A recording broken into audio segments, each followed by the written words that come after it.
Hey guys, this is Tyfly, and welcome back to a part 3 of How The Last of Us 1 and 2 Changed My Life. So, you probably know I did part 2, and I did that because I was going to continue that be- because I have work. So, and I did part 1 because I was going for a swim from, at the pool because it was very, like 80 degrees or 85 degrees. So, so I'm going to continue part 3 of this video. So, without further ado, let's get this started. Make sure you hit the like and subscribe and hit the bell notification. And with that being said, let's get started in three, two, one, clickety clack, and continue right now. Right, let's do this. I was considering not finishing the game because I had absolutely no interest in opening myself up to the possibility of even liking or just simply trying to understand a character I hated. But I told myself, hey, you know what? I already spent the $60 for this game. Might as well just see what happens next. During my first playthrough, naturally, I was not vibing with Abby at all. The more I played with Abby, the more I was thinking, when are we going to go back to the theater so I can kill her?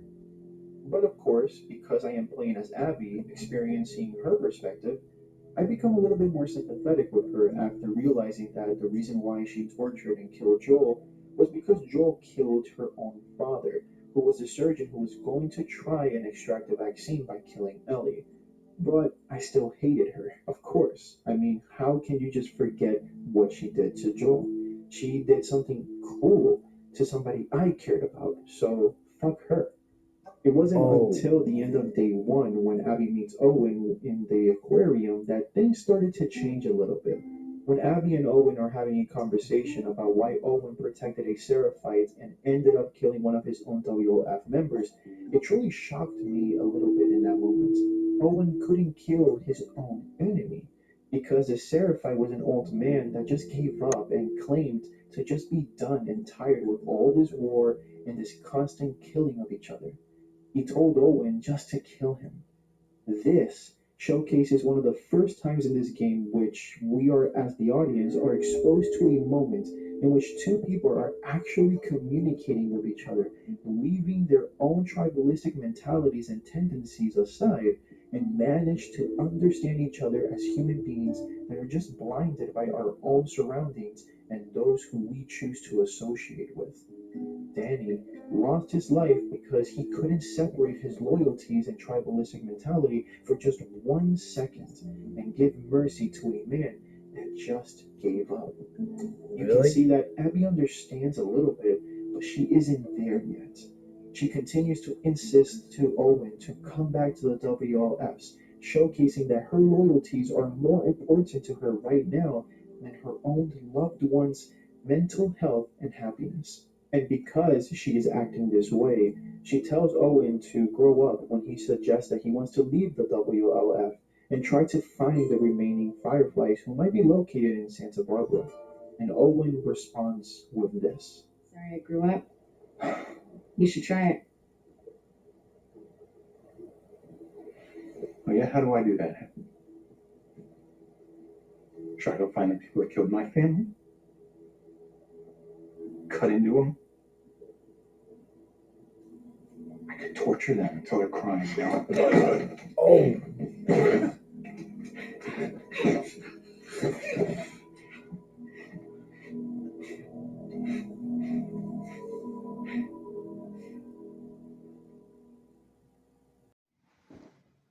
oh, sorry guys, but sorry to interrupt that video.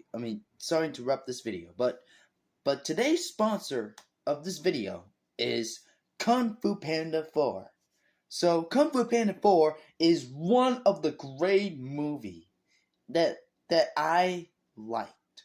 I haven't seen it yet, but I saw one of the trailers and the inner piece with Jack Black. But sometimes we just get a little calm down for the rest of the day. So I just wanted you guys to make sure, you know, Today's sponsor is Kung Fu Panda 4. If you haven't seen it, watch it right now.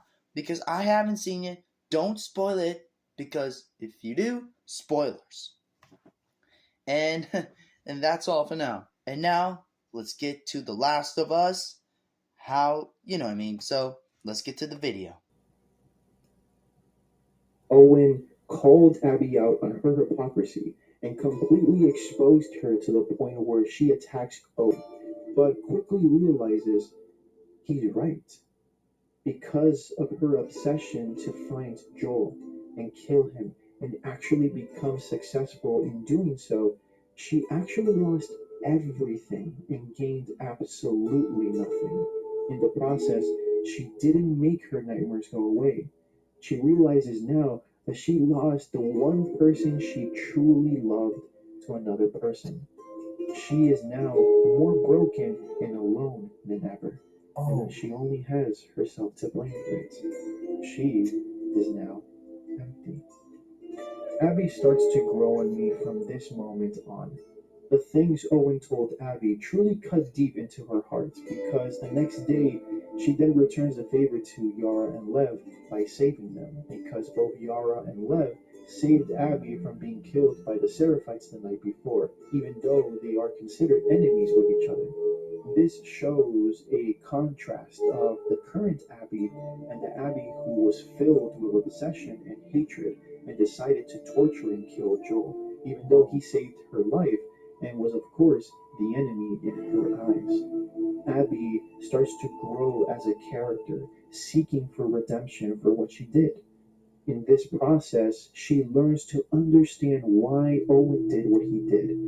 She learned with Lev how dangerous having a tribalistic mentality can be because it blinds you to the point in which you see others as just the enemy.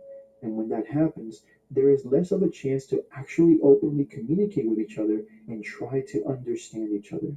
That causes severe division to the point in which even killing each other is normal, and that's okay because we just don't understand each other, so let's just kill each other just because a group hates one another or vice versa. By hmm. Abby speaking with Lev, she realized we are all one, no matter where we come from. The war between the WLF and the Seraphites actually represents perfectly the constant fighting and division that we people experience in the real life right now in society. All you gotta do is actually just sit down with those people who have different views from you, like Abby did with Lev, and if you do your actual best to listen and understand them and vice versa, soon you will quickly realize we aren't as bad as we think we are and different from each other. We just suffer from being influenced by those who we grew up with or decide to associate with. That is why when Abby told this to Lev when she decided to betray her group to protect Lev instead, Oh my gosh, she's fine. Come on, those were your fucking people. You're my people. I grew to actually respect Abby Oh after my that. God. She has something I couldn't do for the longest time. She outgrew her group because she realized that they're just as blind as she used to be. They act in a tribalistic mentality, villainizing anyone who is not part of their group. This right here taught me to leave my personal bias aside, to try to understand those who may have different views or perspective from my own. Through Abby's section, I realized how hypocritical I was acting. I was okay with Ellie killing anyone that gets in my way because I wanted to kill Abby and avenge Joel, but with Abby, I was not okay in the beginning for what she did. Even though I realized why she killed Joel in the first place, I still did not want to connect with her. I still wanted to kill her. My connection with Joel was so big I didn't care to understand Abby at all, and honestly, subconsciously, I excused Joel for his actions in the first game and fully villainized Abby in this game. And honestly, that's only natural because we human beings are kind of wired that way. But the good thing is that by the end of the game, I was fully on Abby's side by the end of her section, only to then remember the horrors I did with Ellie during those 3 days. Because then Abby arrives to the aquarium and finds Mel and her beloved Owen dead on the floor. I was incredibly divided in that point because I grew to care for Abby, but now I know Ellie and Abby's showdown is now inevitable. The hardest thing for me in this game was this game forcing me to fight Ellie as Abby. I just wanted to drop my controller and not do anything. I wanted them to stop, but this game forced me not to stop. I was going through so many emotions and I was just scared for both of their lives. It was truly one of the most intense showdowns I have ever played before because I cared for these two. I cared for Abby and Ellie. I thought Abby was going to kill Dina because, of course, she overpowers Dina and Ellie. And if it wasn't for Lev, Abby could have done it. Honestly, it was very intense to see. She could have avenged Mel by killing Dina, who was pregnant. She almost fell back to her former self because of how hatred and the thirst for revenge can easily blind us. You can know what the right thing is to do, but sometimes your emotions can overpower you no matter who you are and make you do the incorrect decision. So, what Abby does is she realizes that what she's going to do is just not the way. So she decided to break the cycle of hatred and vengeance between the both of them by letting Ellie and Dina live. I'm so sorry about this, guys, but sorry to interrupt that video again. It's my dad was calling me. It's because I have to help with the folding laundry. So, sorry to interrupt you guys, but this video is about this, not my folding laundry duties. Okay, guys, just want to let you guys know I have to do some folding, and then I'll continue the video. So, let's get so let's get to let's continue the video, and before let's get to it. Ellie and Abby moved on, and we see Ellie now living the life she and Dina discussed that they wanted to have back when they were in Seattle. They have a farmhouse, they have a beautiful family with JJ, they are happy, and they have everything they need to live a healthy life. And yet again, life isn't that simple. You don't just move on easily from traumas. Ellie suffers from PTSD, and with Tommy's visit later on, Ellie can't take it anymore. She can't sleep. She can't truly be happy. She tried to move on, but she can't. Her obsession destroys everything Ellie loves, just like the obsession that Abby had destroyed everything she loved. Ellie tracks Abby down one more time, only to find her completely weakened and prepared to die.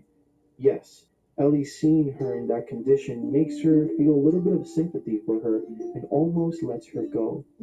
But yet again, obsession kicks in, and Ellie's humanity is now about to be thrown away, just like Abby threw away her humanity by getting her revenge. Ellie had to lose Dina, JJ, her mother's switchblade, her two fingers, which destroys the only connection she had left with her father figure Joel, the ability to basically play the guitar. Ellie had to lose all of that just to realize at the end that killing Abby was never, ever going to fix anything. That killing Abby was not going to bring Joel back. It was not going to make anything better. It was only going to make things worse. By killing Abby, she would become a monster, just like Abby became a monster when she killed Joel. So instead, Ellie lets go of Abby and rescued the little bit of humanity she had left in her. Ellie did what most of us who hated Abby wouldn't do. Ellie, in that moment, preferred to make sure the cycle of hatred and vengeance is now destroyed for good. Even though it cost her everything, she can at least now live in peace, knowing that she did the right thing. This game is not about revenge is bad, don't do it. It's about showcasing the true aspects of humanity, to showcase how obsession and hatred can turn even the best people we know and love into people we will not recognize. This game showcased how having a tribalistic mentality by being so loyal to your own groups that can be your family, your friends, or any other group, can be extremely dangerous if you're not careful enough. It can blind you so much that you can even hate others for no reason just to stay loyal with your people.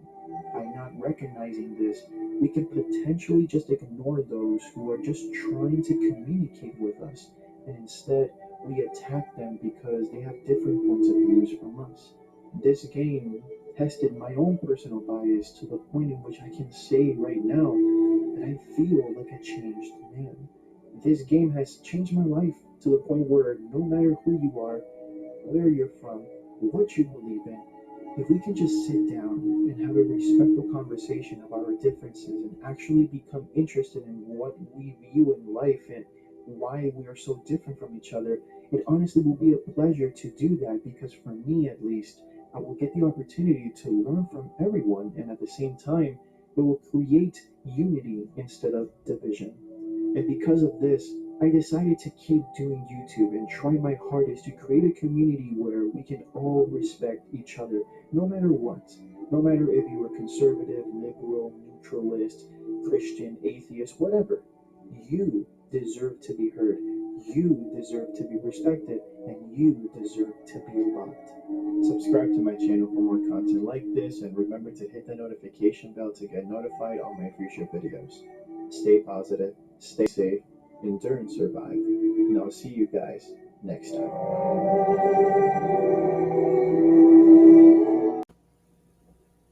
I gotta say that was a really oppressive video, and I that kind of made me feel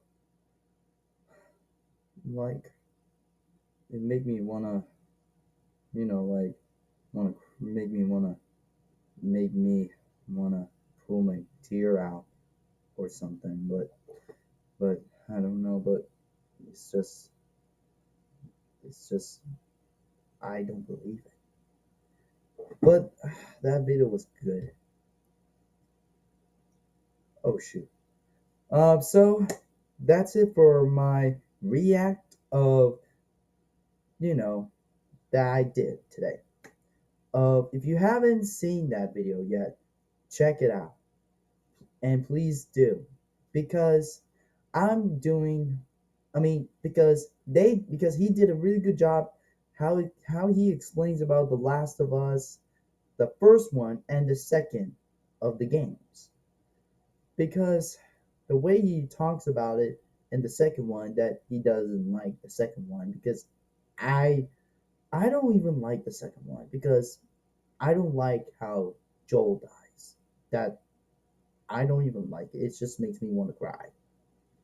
So so I gotta be ready. So as I was about to say, I gotta be ready for work. So make sure you hit the like and subscribe and hit the bell notification and link description below. That what do you guys think of this video? And as always, I'm Time Fly, and take care, guys, and peace out and take care.